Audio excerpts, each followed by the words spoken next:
Existem três grandes histórias do Junji Ito こんにちは、ホラー漫画家の伊藤淳二です。 que podem ser acessadas atualmente no Brasil. Vamos falar um pouquinho sobre elas.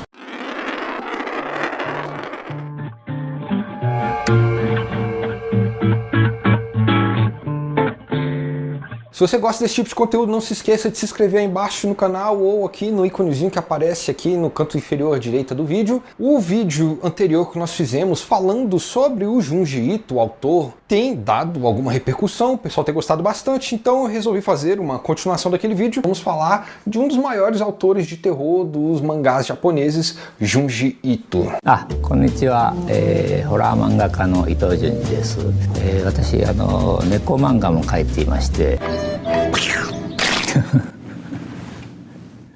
めちゃくちゃ怖いですね。 Inclusive porque eu consegui ler esses três grandes mangás do Junji Ito e eu fiquei com vontade muito forte de conversar sobre eles. São três porque o Junji Ito tem algumas histórias grandes, não são só uma, duas ou três. Ele é conhecido por histórias curtas, porém das histórias grandes que ele escreveu, com vários capítulos e que se tratam de um único tema, que se complementam num universo só três estão disponíveis legalmente aqui no Brasil em português. Número 1, Uzumaki. Uzumaki também não é só a primeira história que nós vamos colocar aqui na lista, ela também é a primeira história do Junji Ito de forma geral que chegou no Brasil. Ela foi traduzida pela Conrad, trazida para cá em 3 volumes há muitos anos atrás. Foi o primeiro contato dos brasileiros com Junji Ito, deixou muita gente fascinada com o autor. Ele provavelmente é o mangá mais famoso dele no mundo inteiro. Uzumaki significa em japonês espiral. Foi escrito entre 98 e 99. O Junji Ito conta a história de uma cidade que está amaldiçoada pelo formato da espiral. A história é contada do ponto de vista de duas pessoas, um casal de namorados jovens que moram nessa cidade. A Kirie, que é a protagonista da história, e o Shuichi, o namorado dela. Eles testemunham histórias menores de pessoas ligadas à espiral, que passam por situações bizarras ligadas à espiral, e a evolução dessas histórias menores para, eventualmente, a história da cidade toda e o final do mangá de forma geral. E eu tenho que dizer, eu adorei como adoro todas as grandes histórias do Junji Ito. Eu devorei ela, eu estava lendo ela aos poucos e um dia eu de repente falei assim, velho, eu não quero fazer mais nada, eu não quero jogar videogame, eu não quero ver filme, eu não quero ver série, eu quero terminar de ler essa história, e eu larguei tudo e fui ler Uzumaki, li a história completa em uma tarde. Isso porque é das três que eu vou falar aqui a que eu menos gostei. Quando segue o padrão típico do Junji Ito, de contando história pequena de uma pessoa passando por um horror, ele é muito mais interessante do que a partir do momento em que a história larga as pessoas menores e passa a ser sobre o grande, que é a cidade inteira. Me incomoda muito a passividade dos personagens principais, que eles veem que tá uma merda a cidade e eles não vão embora. Lá pelos 3 últimos capítulos, a história fica muito maneira de novo. É o tipo de bizarrice, esquisitice, coisa muito doida que eu adoro. Esse negócio abstrato de uma forma geométrica, um negócio que praticamente não existe tridimensionalmente, está matando pessoas e levando a cidade inteira. É uma obra que, se você gosta de HQs, livros e de terror Lovecraftiano, é altamente recomendável ler. O Uzumaki está aqui no Brasil pela editora Devir hoje em dia. Agora a Devir tem uma edição completa, são mais de 600 páginas, e porque é uma edição tão grande e cuidadosa, custa R$ 143, você pode encontrar na Amazon. Eles não estão com ele no estoque, mas está saindo uma nova impressão, 19 de março. O Uzumaki tem uma adaptação para o cinema dos anos 2000. O filme, o roteiro dele, foi escrito antes do quadrinho ter terminado. O final do filme é diferente do final do quadrinho. Eu assisti o filme, ele é muito mal feito, é um filme bem tosquinho. Vai sair um anime com 4 episódios contando toda a história completa do mangá, Uzumaki. Agora, em 2021, o Junji Ito está participando. É por isso que ele está completamente em preto e branco, porque eles queriam ser fiéis ao espírito do mangá. Número 2, Tomie. Tomie talvez não seja o mais famoso do Junji Ito fora do Japão, porém lá dentro... Caralho.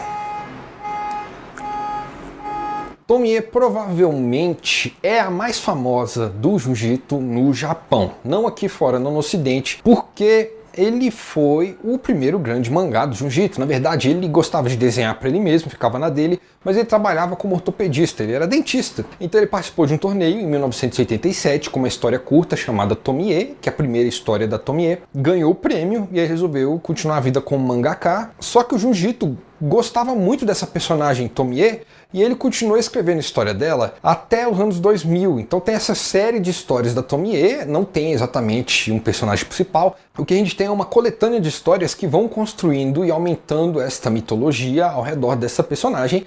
E tem histórias que são um pouquinho mais fraquinhas, mas tem histórias que são muito sinistras. A primeira história, essa que eu falei, que ele ganhou o prêmio, é uma história em que uma turma tem essa garota chamada Tomie e ela foi assassinada, brutalmente assassinada. Então, um dia, de repente, a Tomie reaparece. E aí fica aquela dúvida, que diabo que reapareceu? Foi um fantasma? Foi um monstro? Será que a pessoa que morreu foi um engano? A polícia errou? Quem é a vítima que sumiu? Eu adorei a Tomie, eu achei a história fascinante, eu não conseguia parar de ler. Cada história que acabava tinha uma sensação de final, porque realmente era uma história que acabava ali com um personagem a mais se lascando por causa da Tomie. E depois de um tempinho começa a ficar meio repetitivo, por mais que você queira continuar lendo, porque é simplesmente fascinante, você não consegue parar de ler, você quer saber mais sobre ela. Tem uma história específica que eu adoro, uma garota que está precisando de uma doação de rim. São duas histórias seguidas, tem uma história que é a primeira parte dela e depois a segunda parte dela.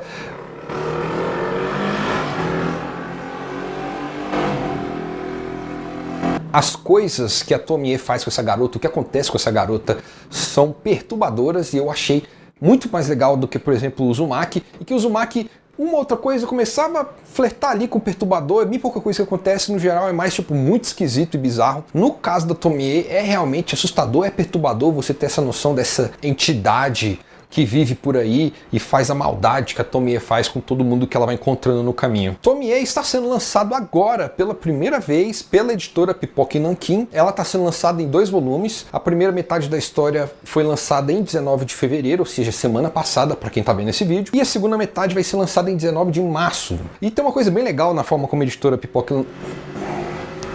Tem uma coisa bem legal na forma como a editora Pipoca Nankin lança os gibis dela, porque quando eles normalmente fazem essas edições quebradas, volume 1, volume 2, em pré-lançamento, eles fazem uma promoção de pré-lançamento em que você pode, mesmo que o primeiro volume tenha sido lançado agora, por exemplo, o Tomie em 19 de fevereiro e o segundo só em 19 de março, a promoção de pré-venda continua valendo até o lançamento do segundo volume. Deixa eu ver aqui.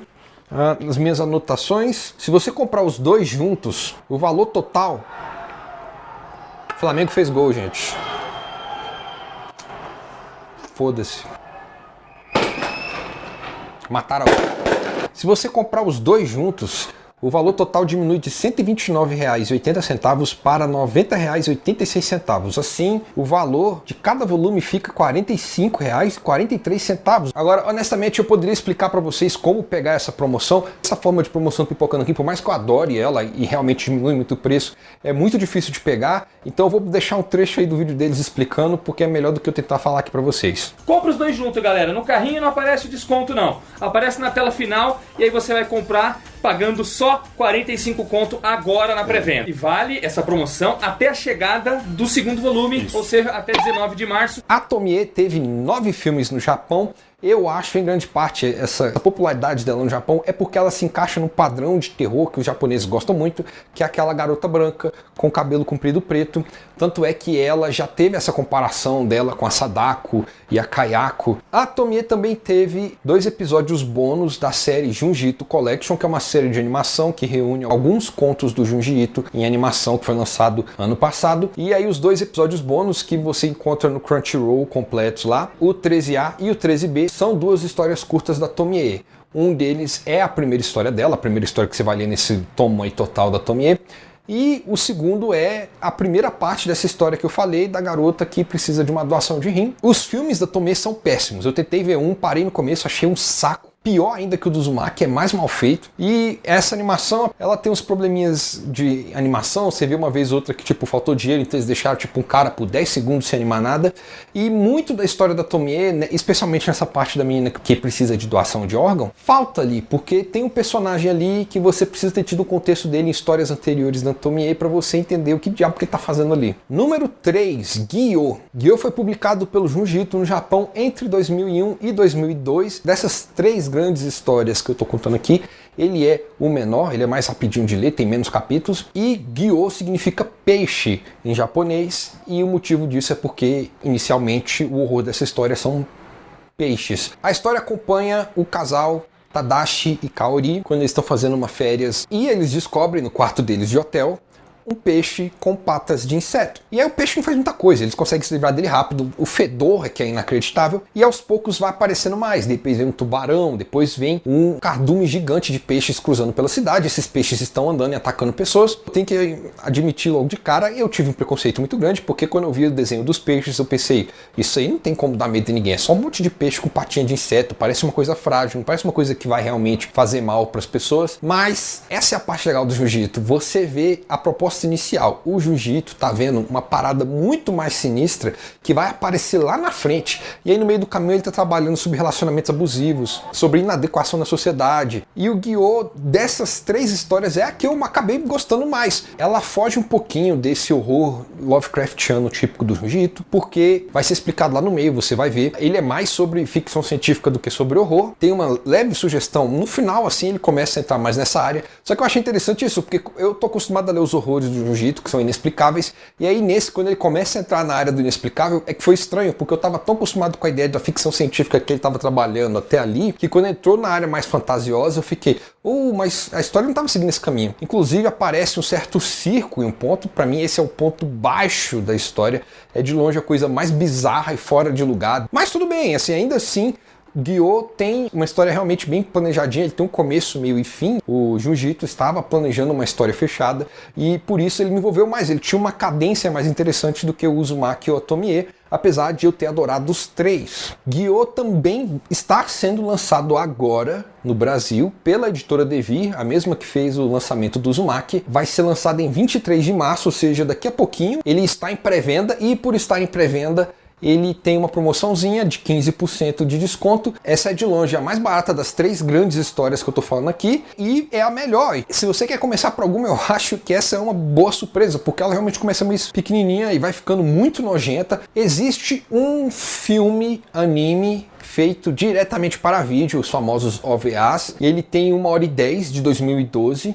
O nome dele é Guiô Tokyo Fish Attack. Eu assisti ele hoje e eu achei ele bem legal. Na verdade, eu achei bem interessante como eles mudaram várias coisas da história básica do Jiu-Jitsu, acrescentaram alguns detalhes muito legais e ainda assim conseguiram manter vários elementos muito pontuais da história. Então se você lê o gibi e depois você for ver esse anime, você vai ver tipo assim, isso aqui tá no gibi, mas de outra forma, e ainda assim eles mantêm enquadramentos, eles mantêm estrutura e ainda acrescentam algumas coisas, tipo como que são os aviões tentando pousar numa pista tomada por peixes mecânicos. Então acrescenta alguns momentos de terror que não existem no mangá. Eu acabei gostando bastante, apesar de eu achar que o mangá ainda é melhor. Mas esse é um dos poucos que eu diria assim, vai lá ver a adaptação. Nenhum dos outros até agora eu falaria. Ainda mais que ele é curtinho, 1h10, passa rapidinho. Se você quiser saber mais das nossas opiniões sobre esses mangás, vou colocar uma crítica de cada um deles bem mais detalhada em texto lá no site, Aquela Velha Onda.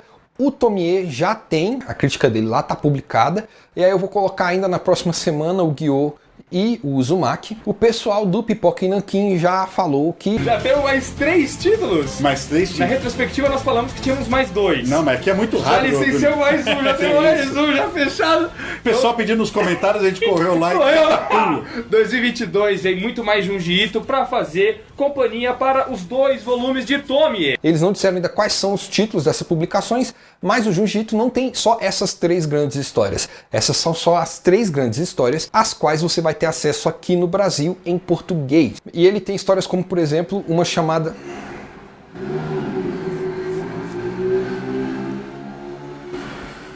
Ele tem uma outra história longa chamada Remina, ou Remina, sei lá, não sei como é que fala o nome. Também pode ser chamada de Hellstar Remina, que também é Lovecraftiana, então tem essa pegada do desconhecido que está vindo na Terra, e na verdade está mais refletindo sobre a gente. O horror pode ser tanto da gente quanto daquela coisa desconhecida que está chegando. Aí tem uma história que não é de terror, chamada Yon e Mu, é de comédia e é autobiográfica. Ele está contando muito sobre a relação dele com gatos e ele usa muito do estilo dele, que é aquele estilo bizarro, para criar humor em vez de terror. E uma outra que é muito bem comentada por aí é uma adaptação de Frankenstein, o livro da Mary Shelley, para mangá.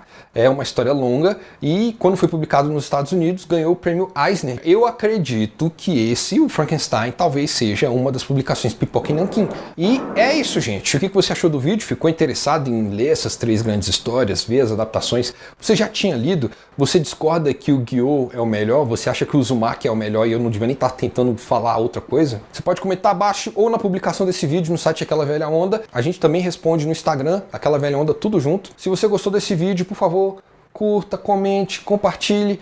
Aperta o sininho para receber notificações de novos vídeos. Não vamos mais ser semanais, eu acredito, por algum tempo. E vou aproveitar o pouco tempo livre que eu vou ter. Eu não vou conseguir fazer a produção semanal. Então eu vou fazer uma produção mais lenta, mas eu vou tentar embasar um pouco mais os vídeos. Tentar fazer eles um pouquinho mais caprichados, longos e especiais, digamos assim. Para quando, depois de um longo tempo, vocês terem um vídeo maior e mais interessante para assistir. Ao invés desses vídeos curtos que eu estou fazendo, de 10 minutos mais ou menos, semanais. Se vocês quiserem comentar o que vocês gostariam de ver mais, comentem aí também, pode comentar no Instagram. Eu vou analisar todas as opções e vou continuar testando para ver como dar continuidade para o Velha Onda. Seja como for, até o próximo vídeo.